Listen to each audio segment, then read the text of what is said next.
Laurie Black and the Men of Mystery win. So off we go to Holloway Road and spend about half hour trying to find where this studio was, and we find this little door next to the leather shop. Joe didn't like the band, and I tried to sort it out, and he went, "Oh, you seem to know, why don't you come back every now and again?" Which I did over probably from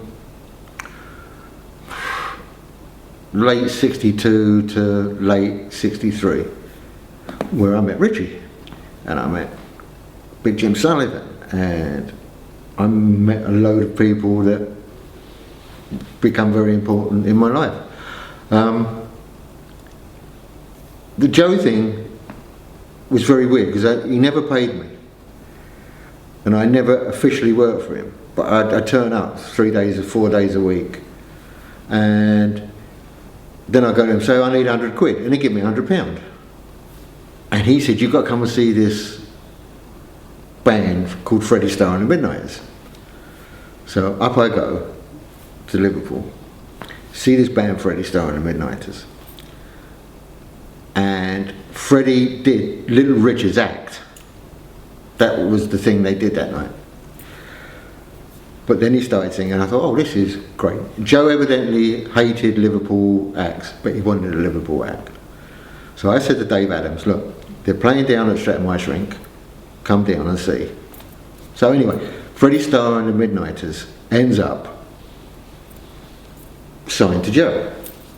And one day, Joe says to me, he said, "You know, I've dreamed I'm going to have a #1 in America." About 3 weeks later, Telstar went to #1.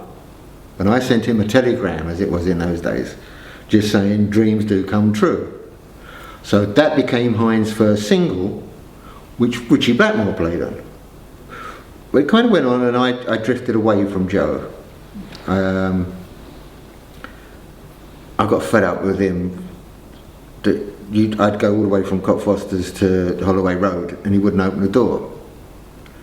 And through them, I'd met a guy called Harold Champagne, who ran Top Rank's music company. In the meantime, I'd met some Americans who wanted English pop records.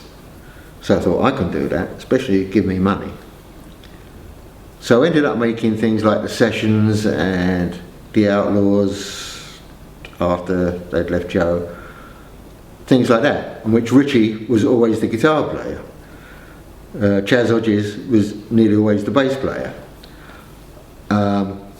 Jimmy Evans was the drummer. Nicky Hopkins was the piano player. Because also at that time I started going over to Wembley, and it must have been for a girl, I can't think of any other reason, and got involved with Screaming Lord Sutch and Nicky Hopkins, which was just a funny time. When I look, it wasn't funny at the time, it was craziness, but it was funny. So I used to do all these kind of sessions. And Ritchie went off to Germany, and then I get a phone call one day. "Derek, I've got these 2 mugs who are going to put up money." He said, "Well, there's 3 of them, but there's 2 of them who are going to put up money." I said, "Oh yeah." And he said, "Chris Curtis is involved, but want to get rid of him. And we're going to be rehearsing at Jeeves Hall." Well, I lived in Cockfosters and South Mims, and you can split the difference. So, you know, I thought that was great. And I got up there, and there's Bobby Woodman and Chris, and it was dreadful. But he said, "Look, you've got to go and speak to these 2 guys." He said, "because they know nothing about the business." He said, "They really need help."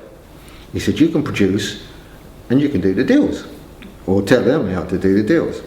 So I went up and I met John Collector, Tony Edwards and Ron Hire. The next meeting I have, there's no Ron Hire. He's gone. And Ritchie is talking about these guys that are playing with the Mays. And he's talking about, you know, this great drummer, brilliant drummer. So next time I go to Jeeves Hall, there is Deep Purple Mark 1. And it's true. I mean, Ian was absolutely incredible. I mean, he was about 16 or 17 at the time. He was just amazing.